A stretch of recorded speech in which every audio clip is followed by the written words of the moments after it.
समय गवाते हैं। समझदार हैं वो लोग जो अपने समय का सदुपयोग करते हैं। हाँ। समय किसी के बाप की बखौती नहीं है। समय किसी के बाप की बखौती नहीं है। आजकल के बच्चे क्रिकेट देखते हैं गर्मियों में, छुट्टियों में। हमारी जब छुट्टियां पड़ती थी, जब हम 8वीं क्लास में थे, 9वीं क्लास में थे, 10वीं में थे, और जब हमारी गर्मियों की छुट्टी पड़ती थी, तो हम ना अपने गांव में एक छोटी सी अपनी किराने की दुकान रख लेते थे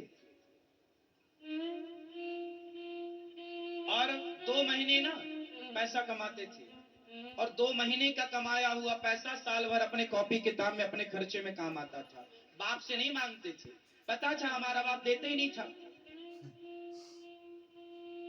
हमारे पिताजी साल में एक बार पैंट दिलवाते थे, और वो भी तब दिलवाते थे जब हमारा पैंट पीछे से पूरा फट जाता था, चड्डी दिखने लग जाती थी, तब पैंट दिलवाते थे। और वैसे उनकी मजबूरी थी, घर में गरीबी इतनी थी।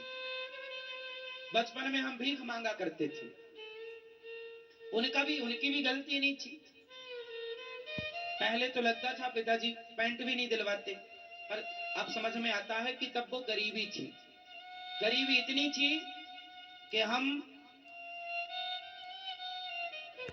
1 साल तक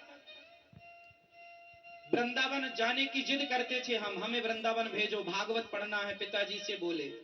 हमारे पिताजी 1 साल तक हमें नहीं ले गए। जानते हो क्यों? क्योंकि हमारा स्थान, जन्म स्थान जबलपुर के पास गांव है, सिहोरा के पास रेवझा। हमारी जन्मभूमि जबलपुर जिला की है, रेवझा गांव।